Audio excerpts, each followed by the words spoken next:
Listo, pues bienvenidos a esta clase donde vamos a ver ahora lo que es la NIF A8. Esta NIF es de las más cortitas debido a que establece la posibilidad de utilizar otro tipo de normatividad que en México todavía no se haya definido o establecido. Si bien es cierto que en México se ha tomado muy en serio esta cuestión de regular el tema contable, que nos permita reflejar en la mejor manera o en la medida de lo posible la información financiera de las empresas, pues hay que reconocer que, como comentábamos en la clase anterior, todo avanza a pasos agigantados. Es decir, la tecnología, los procedimientos, la forma en que procesamos la información, todo tiende a evolucionar pues en pro de obtener ciertos beneficios. Uno de ellos pues es tener quizás la información financiera lo más objetiva posible.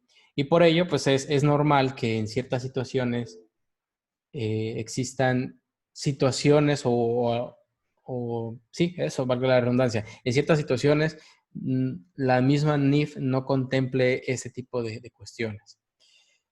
Entonces, ¿qué pasa aquí? Pues la misma NIF en la A8 nos dice, bueno, cuando no abarque esa situación o ese determinado caso, pues atiende o busca cómo resolverlo a través de otra normatividad.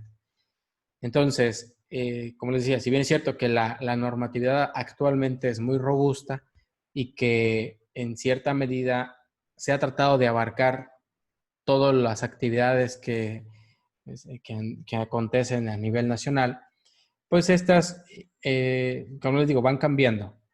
Y también tomando en cuenta que las NIF están con la intención de eventualmente converger con las normas internacionales de información financiera, pues puede haber ciertas situaciones que, como les decía, que existan situaciones que no estén cubiertas.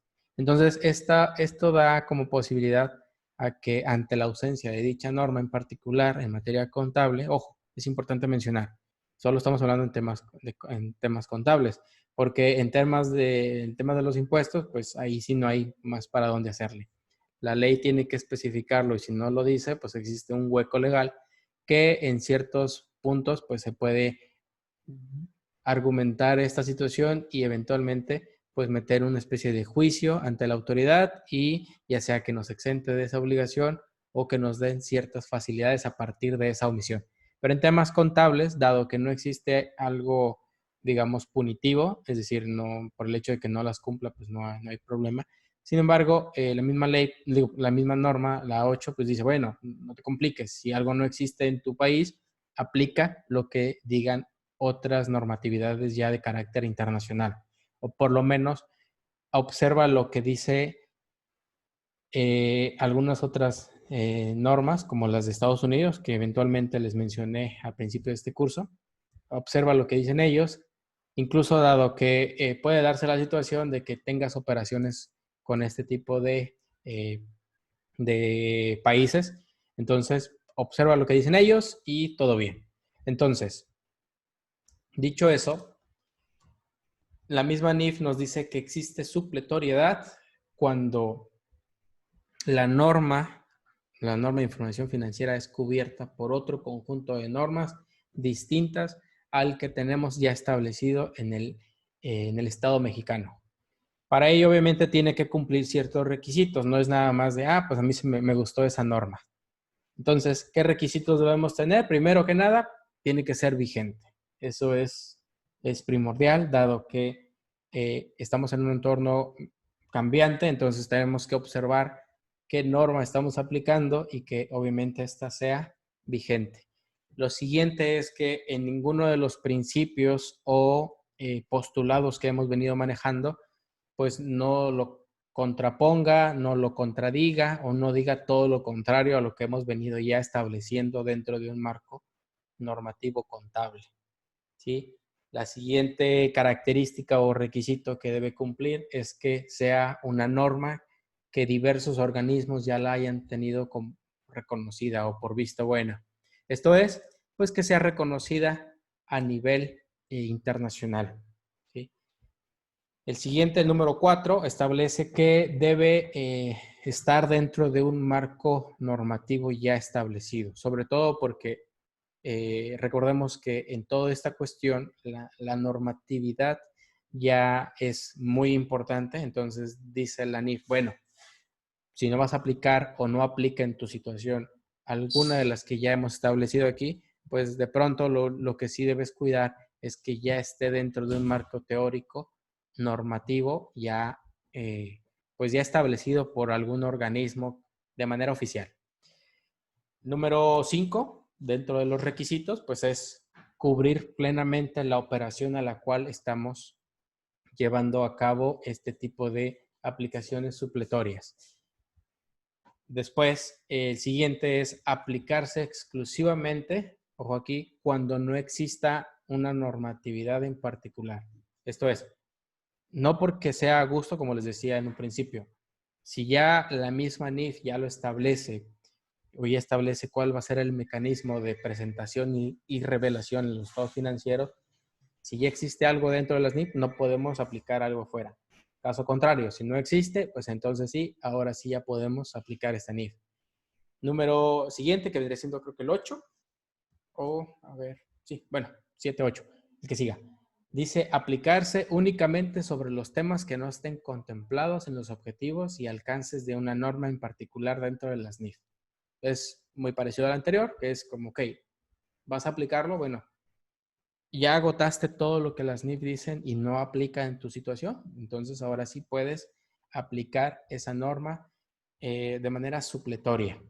Y por último, pues dice la misma NIF nos establece que deben aplicarse por temas ya de forma general y de una manera integral para abarcar pues básicamente todo el tratamiento contable relativo a esta operación. Entonces, recordemos que, como les comentaba, cuando menciono una operación económica, hace referencia a cualquier transacción, transformación interna o cualquier otro evento que afecta de manera económica a una entidad. Ténganlo muy presente en todo momento. Con esto, pues hemos terminado lo que es la NIF A8, que abarca el tema de la supletoriedad, para entrar ahora a dos pequeños temas que vienen dentro de esta unidad, que vendrían siendo las reglas particulares y las reglas, a ver, ¿cuál es la siguiente? Bueno, perdón, el criterio prudencial. Entonces, dentro de las reglas particulares, pues no son más que aquella especificación individual y concreta sobre conceptos que integran ya los estados financieros. A manera de ejemplo, hemos estado viendo, por ejemplo, cuando estuvimos trabajando con un ejemplo del balance en general, pues vimos algunos conceptos que, como les decía en su momento, más adelante vamos a ver cómo es que está integrado el catálogo de cuentas y qué representa cada una de ellas, pero cada uno de los renglones y sus cantidades pues nos representaban una cierta información. Bancos, pues es el dinero que tenemos en cuenta bancaria. Clientes, el derecho que tenemos a cobrarle a nuestros clientes. Y en fin, cada una de ellas nos representan ya cierto significado para nosotros que estamos trabajando en ello. Sin embargo, la misma NIF ya lo viene manejando de una forma normativa. Entonces, por ejemplo, dentro de las dentro de las reglas particulares existen reglas de evaluación y reglas de presentación. Estas reglas, pues lo que vienen siendo o vienen ya, digamos, definidas en la serie C. Recordemos que ahorita hemos estado viendo únicamente la serie A, que es más que pura teoría, puros conceptos, puros marcos legales, marcos normativos del tema de la contabilidad. Y la serie C ya viene especificando un poco más toda la naturaleza o los principios que debemos considerar para cuantificar y revelar los estados financieros ya en cada uno de los rubros que hemos manejado. Entonces, estas reglas, en el caso eso fue por un lado el tema de las reglas de evaluación. Ahora, las reglas de presentación pues ya nos indican de una forma un poco particular la manera adecuada en cómo deben ir indicadas dentro de los estados financieros. Esta serie C está compuesta por un total de 21 series, es decir, serie C1, C2, C3, que eventualmente vamos a ir viendo con ejemplos ya cada uno de ellos, pero para que nos vayamos dando una idea, por ejemplo, la serie C1 tenemos efectivo y equivalentes de efectivo. 2, la serie C2 habla todo lo relacionado con instrumentos financieros, la serie C3, todo lo que tiene que ver con cuentas por cobrar, y cada una de ellas establece cuáles van a ser las normas de evaluación, de presentación y de revelación. Como les decía, cada una de ellas, como les decía en sesiones pasadas, cada una de ellas pues, va a indicar cómo es que se deben cuantificar, cómo es qué consideraciones debemos tomar en cuenta a efectos de qué partidas son relevantes y qué no. En fin, cualquier situación ya de forma muy particular nos lo va a hacer saber en la serie C1 y eventualmente cuando vayamos a ver la serie B, que ya es propiamente los ejemplos de los estados financieros ya directamente, pues hace referencia a todos estos elementos que se componen o que se describen de forma directa dentro de la serie C. Entonces, les decía, vamos a ver así mencionar rápidamente las primeras, solo para darnos una idea. Recordemos que son un total de 21. Pues la serie C4 hace referencia a los inventarios, la serie C5, pagos anticipados, la C6, todo lo relacionado con propiedades, planta y equipo, que no es más que cuando yo lo mencionaba, ya sea que lo definamos como activo fijo o activo no circulante. En fin, la misma serie C, como les decía, va definiendo cada uno de ellos. Obviamente, en el caso de la serie C6, por ejemplo, dice propiedades, planta y equipo, pues los aborda de una forma un tanto global, de tal forma que nos indica que a la hora de evaluarlos tenemos que considerar, por ejemplo, todos los gastos que indicaron desde traerlos desde el punto de origen hacia nuestras instalaciones y eventualmente conforme va pasando el tiempo, pues o tenemos que considerar lo que son efectos que de alguna manera le están afectando de manera directa a este tipo de activos. El primero de ellos es la depreciación. Entonces, la misma NIF dice, bueno, cuando vayas a evaluar este tipo de conceptos o de rubros en tus estados financieros, pues toma en cuenta esta cuestión, ¿no?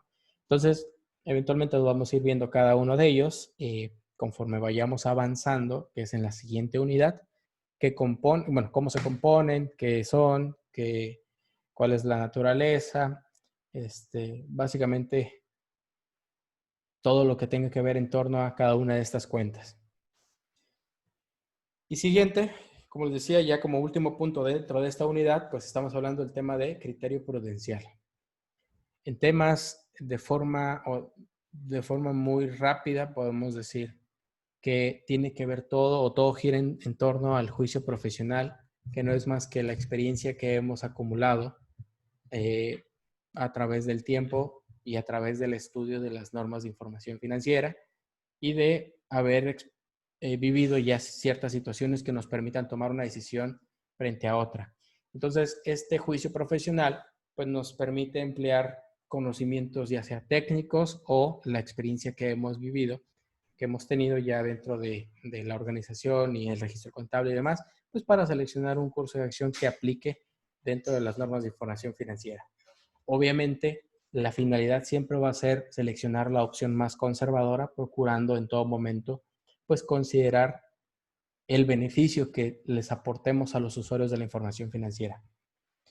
Y por último, respecto a estos 3 puntos, pues simplemente es explicar a través de las notas, como ya hemos visto, cómo es que hemos aplicado nuestro criterio prudencial.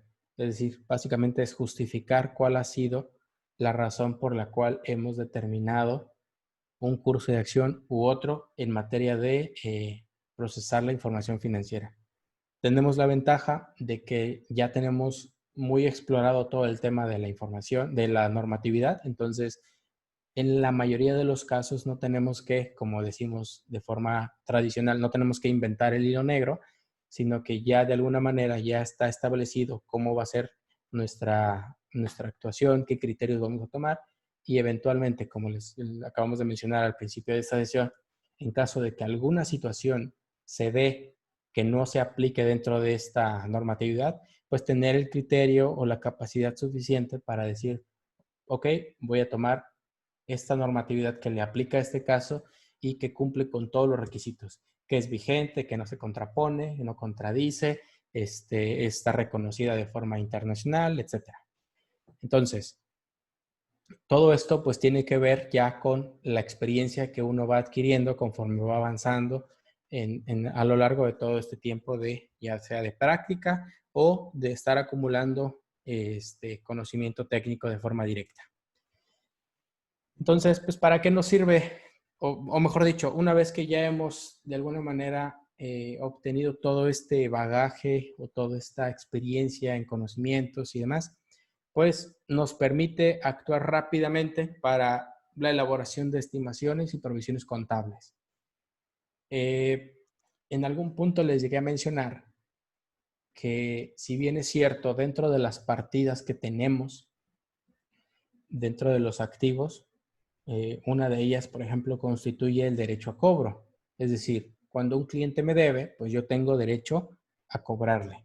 Cuando un deudor me debe porque yo le presté o le financié determinada situación o, sí, básicamente le entregué un recurso, entonces tengo derecho a cobrarle. Sin embargo, determinadas situaciones nos pueden dar la pauta para considerar que ciertos rubros no se van a cobrar, ¿sí? ¿Por qué? Pues porque a lo mejor la persona puede huir y simplemente no quiere pagar. Entonces, todo esto lo tenemos que considerar a través de una estimación. Entonces, de las ventas que realicemos a crédito, por ejemplo, toda aquella tienda que tenga este sistema de otorgarle crédito a las personas corre ese pequeño riesgo y ese pequeño riesgo se tiene que estimar y provisionar, es decir, se tiene que tomar en cuenta dentro de los registros contables, pues para que eventualmente cuando se dé esa situación de que no se cobre esa totalidad o se cobre una parte, pues ya lo hayamos anticipado y hayamos de alguna manera absorbido el gasto, ¿no? De lo contrario, pues cuando se recupere, pues simplemente se realiza el registro en sentido contrario y pues no pasa nada. Simplemente se recuperó la totalidad de las cuentas por cobrar que teníamos pendientes, que es en el mejor de los casos, pues lo que más se busca, ¿no? Que todo lo que se haya dado en crédito, pues se cobre. El siguiente punto, pues no es más que nos permite, eventualmente a medida que vayamos avanzando, nos permite determinar grados de incertidumbre respecto a la ocurrencia de eventos futuros. Aquí, pues, como les digo, en la medida que ustedes vayan, digamos, trabajando en ciertos sectores, pues van a ir anticipándose a los comportamientos que haya dentro de la industria. Por ejemplo, aquella empresa que no sé, se me ocurre de pronto que una empresa que se dedique a la venta de productos agroquímicos para la siembra. Entonces, ciertas zonas o ciertas regiones del país, pues se siembra determinado producto y en determinada fecha. Eh, Muchos saben, por ejemplo, que aquí en la región, pues se aprovecha el tema de las lluvias. Entonces, previo a las lluvias, pues muchos de los agricultores empiezan a hacerse de todo ese tipo de materias primas para empezar a llevar a cabo su siembra. Entonces, por el lado de las empresas que vendan ese tipo de productos agroquímicos, pues saben que por lo menos unos meses antes de las lluvias, que es en junio, pues empiezan a tener este tipo de ventas más significativos que el resto del año. Entonces, ¿esto que nos va a permitir? Pues tener en consideración que en esos periodos podamos anticiparnos. El siguiente punto hace referencia al tratamiento contable. Si bien es cierto que ya tenemos una normatividad que nos dice cómo debemos actuar, tenemos la posibilidad en todo momento de adecuar el sistema contable que vamos a utilizar. Tenemos la posibilidad también de establecer cuál es nuestro catálogo de cuentas, el cual va a regir la forma en la que vamos a contabilizar, siempre y cuando obviamente no contraponga o no contradiga lo que la normatividad nos dice. Es decir, el hecho de que yo tenga la posibilidad de nombrar como yo quiera a mi catálogo de cuentas, no me da la posibilidad de que yo considere ciertas partidas que nada tengan que ver, ¿no? Ya la normatividad nos especificó que sí y que no. Bueno, entonces a partir de ahí podemos nosotros tener un margen de acción. Y las cuentas, pues obviamente las podemos nombrar de la manera en que nosotros querramos, siempre y cuando tengamos definido que el nombre que le hayamos puesto a una determinada cuenta, esa cuenta representa determinado, su saldo representa algo para nosotros que va, como les digo, relacionado con lo que dicen las NIF. Siguiente punto, en relación a esto, pues el hecho de tener una experiencia un poquito más en el tema de, bueno, tener, bueno, todo lo relacionado con el tema del juicio profesional, pues nos permite la elaboración y aplicación de normas supletorias. Esto viene muy relacionado con lo que acabamos de ver. Si hemos determinado que hay algo que no lo prevé la NIF como tal, entonces tenemos la experiencia de utilizar cualquier otra. También nos permite establecer tratamientos contables muy particulares, es decir, la forma en la que vamos a considerar ciertos puntos o ciertas características para contabilizarlas, pues eso también tenemos que tomarlo en cuenta gracias a un juicio que vamos emitiendo o que vamos formándonos a medida que vamos avanzando. Y por último, pues está el lograr el equilibrio entre todas las características cualitativas que hemos mencionado. Recordemos que la NIF A4 nos establece varias características y en el último punto, dentro de la NIF A4 establecíamos que muchas veces hay que evaluar el costo-beneficio de aplicar todas ellas. Hacia grandes rasgos, solo recordando lo que vimos en esa ocasión, era, está bien cumplir con todas, o en la medida de lo posible debemos cumplir con todas. Sin embargo, muchas veces sucede que esto implica tiempo, ¿sí? Y ese tiempo, obviamente, si lo vemos reflejado en un recurso, pues eventualmente tenemos que, de alguna manera, cobrarlo. Entonces, en la medida que tengamos mayor consumo de recursos en términos generales, tiempo, trabajo, recursos, equipos necesarios para llevar a cabo este trabajo, pues obviamente van a tener un costo, ¿no? Entonces tenemos que evaluarlo. Y por eso es que nos dice este punto. El juicio profesional nos permite lograr un equilibrio entre las características cualitativas que forman o que conforman, en este caso, la información financiera. Entonces, con esto, pues hemos dado por terminado esta primera unidad. Así que voy a parar la grabación. Así que de pronto sería todo con el tema de esta clase y vamos a comentarlo.